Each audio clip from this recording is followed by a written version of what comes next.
Let me ask you something that I genuinely want you to think about for a second.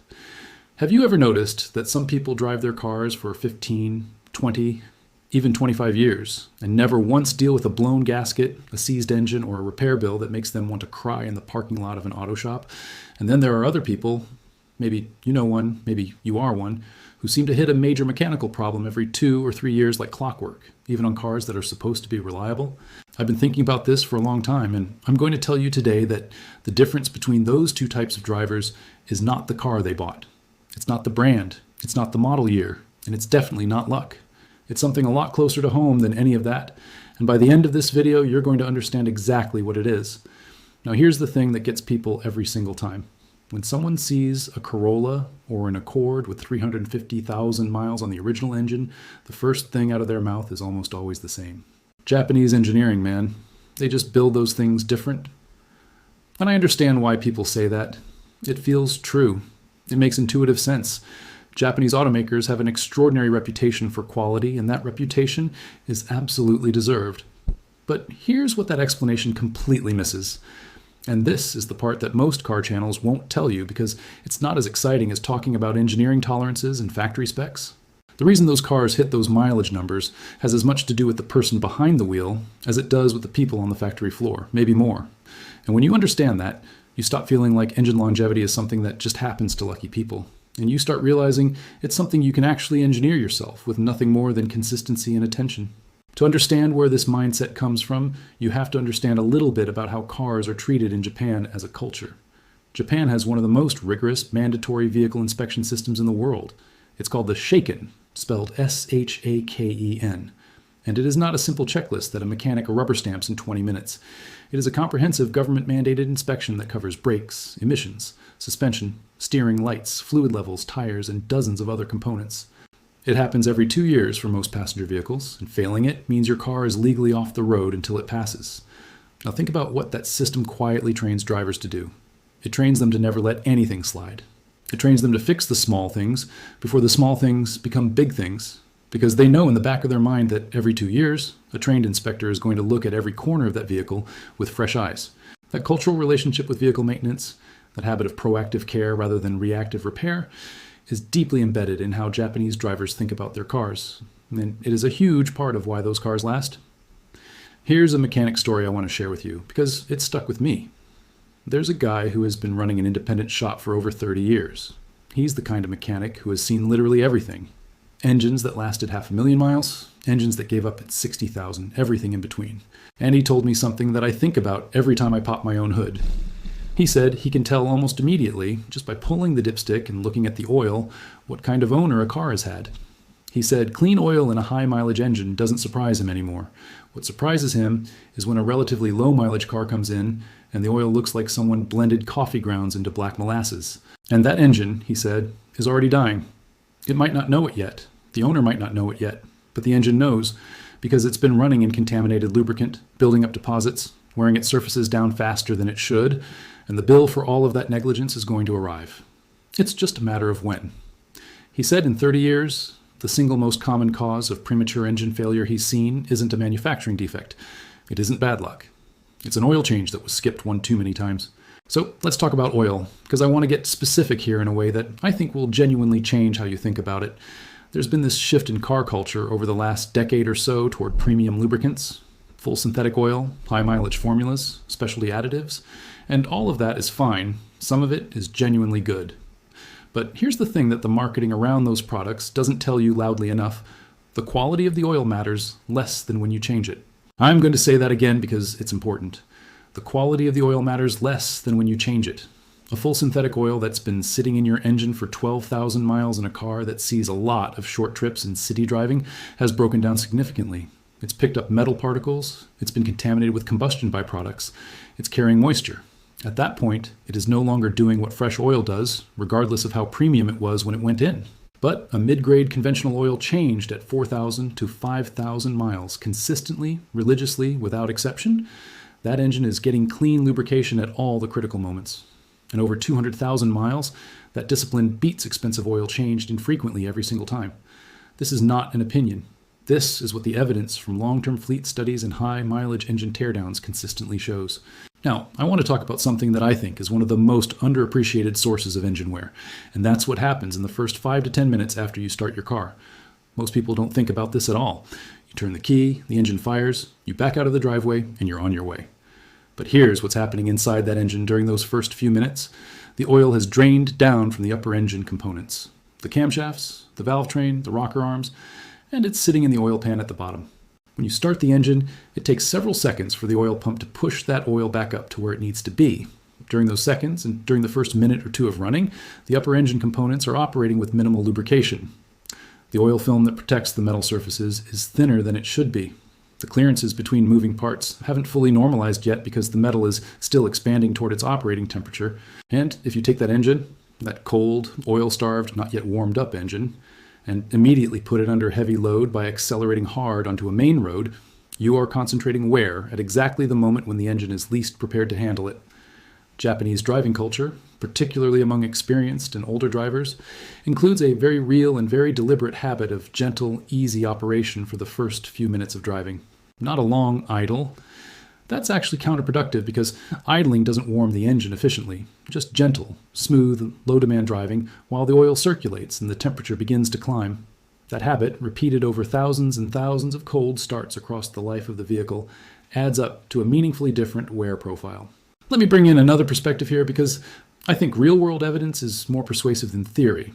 There's a fleet operations manager who oversees a large number of commercial vehicles, the kind of operation where vehicles rack up mileage fast and the cost of a breakdown is immediate and measurable. He tracks everything. He knows exactly which vehicles hold up and which ones don't, and more importantly, he knows why. He told me that when he looks at his data, the vehicles with the lowest repair costs and the highest mileage between major services almost always have a few things in common. The drivers accelerate smoothly. They don't lug the engine in too high a gear. They brake gradually rather than aggressively. And they're consistent about reporting anything unusual. A sound, a vibration, a slight change in how the car feels. He said the drivers who cause the most engine damage aren't doing it on purpose. They're not aggressive people. They just don't listen to the car. They've tuned out. They treat the vehicle like an appliance that either works or doesn't, rather than a mechanical system that communicates and requires a response. And the cars that last, he said, almost always have drivers who are paying attention. Here's something practical that I want you to take from this. Smooth acceleration is one of the simplest and most effective things you can do to extend engine life, and it costs you absolutely nothing. When you accelerate hard and frequently, you're putting rapid, high-load stress on pistons, connecting rods, crankshaft bearings, and the entire valve train. That stress isn't catastrophic on any single occasion. Engines are designed to handle it, but it's cumulative. Every time you floor it from a stop, you're drawing a small withdrawal from an account that has a finite balance. Smooth, progressive acceleration means you're drawing those withdrawals more slowly, which means the account lasts longer. The same principle applies to braking. Late, hard braking doesn't directly damage the engine, but it tells you something about how the driver is engaging with the road. The driver who brakes late is the same driver who accelerates hard, who doesn't anticipate traffic, who reacts rather than plans, and that reactive driving style transfers to everything, including whether they notice that the engine sounds slightly different this week than it did last week. I want to spend a moment on coolant, because this is one of those maintenance items that people understand the least and neglect the most. Here's what most drivers think coolant does. It keeps the engine from overheating, and it has antifreeze so the pipes don't burst in winter. And that's true, but it's incomplete. Coolant also contains a package of corrosion inhibitors, chemical compounds that protect the metal and rubber surfaces inside your cooling system from the corrosive effects of hot, acidic water. Those inhibitors deplete over time. Old coolant, past its service life, becomes mildly acidic.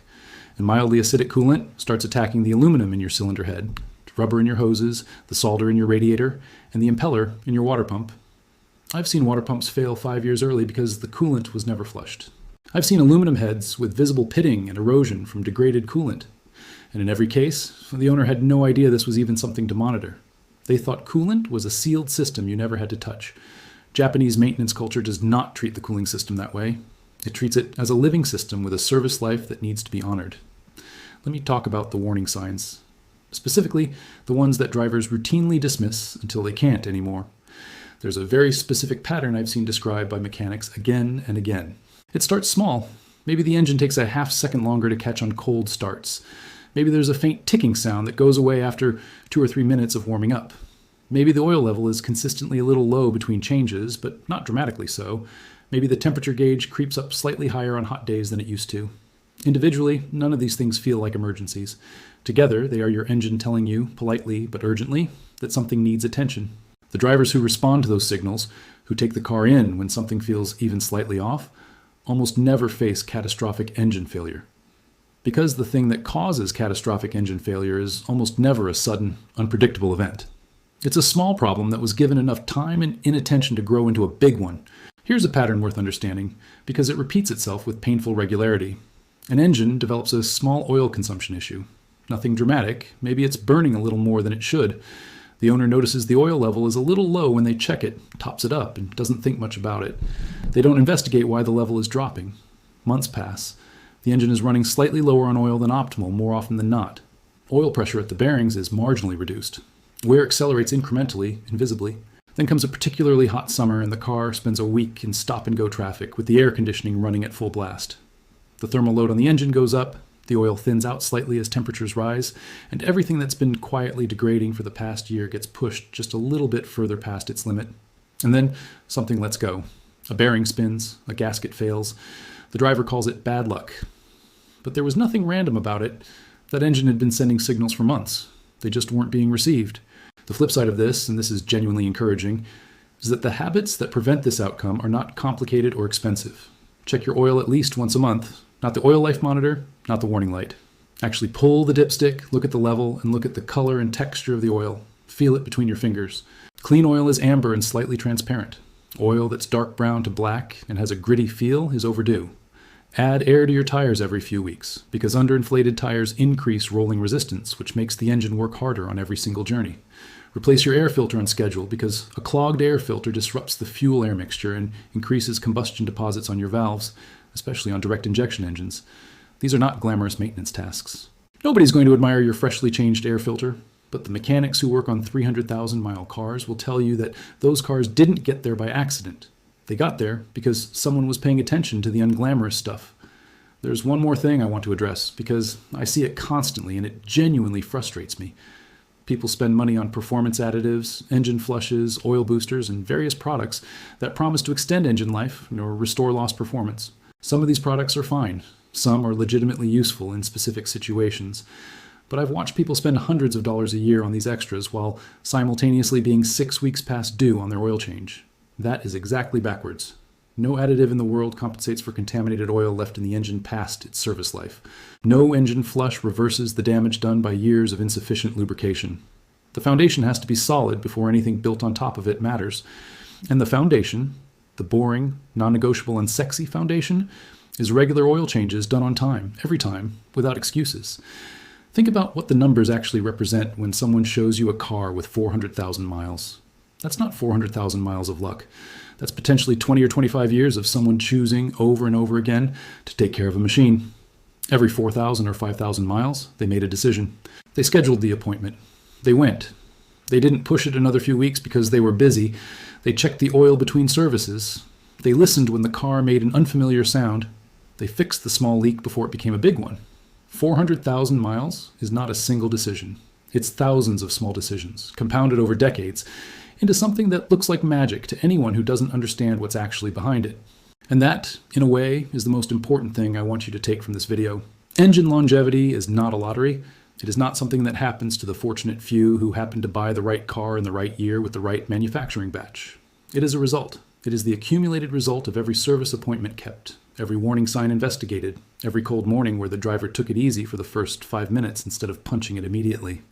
The Japanese car culture didn't create reliable engines purely in the factory.